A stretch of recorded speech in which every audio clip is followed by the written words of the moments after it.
You may be in the prime of your youth and vigor, but your body belongs to this earth and it's corrupt and it cannot follow. It's made of stuff that just simply can't go to where we're going. We must leave it behind and put on immortality. Brethren, I want you to think.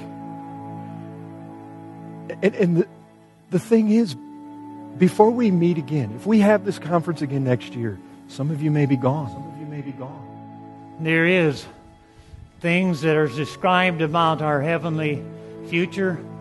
I mean, it says where the Lord calls it sleep. And that has been no small comfort to me. I've gone to sleep many times. I'm not a stranger to sleep. Sleep is okay. And so it's like the Lord's wanting to tell us, it's all right. Sleep in the Lord. Asleep in Jesus. It's called home. At home with Christ. Immortality begins. I'm trusting in Him every step of the way. And even as of now, I'm still battling cancer. And I must say that despite going through to these different kinds of so-called faith healers and crusades and not getting healed, I'm so thankful God never healed me of cancer. I'm so thankful because I would have been robbed of the many glorious moments I've had with the Lord. Some of you may have already had this moment come and go. But you think about the moment, and it may be close.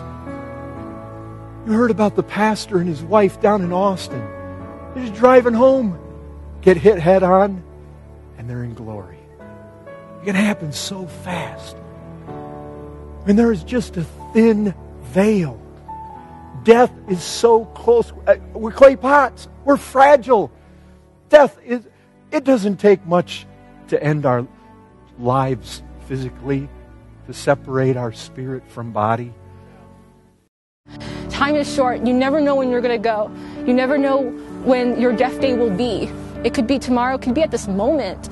So please, just make sure that you're right with God. Make sure that you know Christ. Because life is totally meaningless. Life is meaningless apart from Him. Sin is not worth it. I'm not going to give in. I'm not going to go that way. I'm not going to side off with Him. I'm not going to envy the sinner. I'm going to keep on with Christ. I'm going to stay away from sin. I'm going to abhor the world. My citizenship is in heaven. I'm not going to be earthly minded. I'm going to live for Christ, live for eternity. My home's not here, it's there.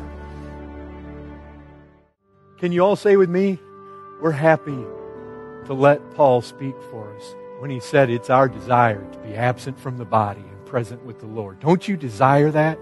To be rid of that, to be free. This is our hope. No more body of death, no more corruption, but purity, and that forever. Brethren, our sins are doomed. The death sentence is upon them. You may fight them today, but fight on in hope and be courageous, brother. The day is coming. That moment is coming. Take courage. Those sins you groan under now, that you wage war against now, that you fight and weep over now, they are temporary. Christ. He is everything for Him. All for Him. He deserves it all. He gets it all. I want to do all for Him. I want to be all for Him. I want to finish well. I want to be on the stretch for God. And you come to the end. And I'm telling you, brethren, one thing you don't want to be, one thing that you don't want to have around your house, one thing you don't want to have around your heart is sin. One is contraband. You especially come to the end, and you want a pure heart. You want a clear conscience. You don't want to have sin dabbling around, hanging around your head. You don't want to be messing with it. You don't want to be struggling with sin. You want to come to the end with victory over sin, where it's just, where you've got dominion, where you've got victory.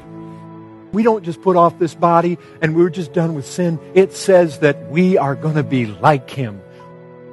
We've been given a taste of the powers of the age to come. It says taste in Hebrews chapter 6. You better believe it. Just a taste. And if we just been given a taste, how much more there is. The streams of earth I've tasted. Far deep, more deep I'll drink above. And so, blessed are the dead who die in the Lord. That's it. That's the ultimate, unless the Lord comes first and we go without dying.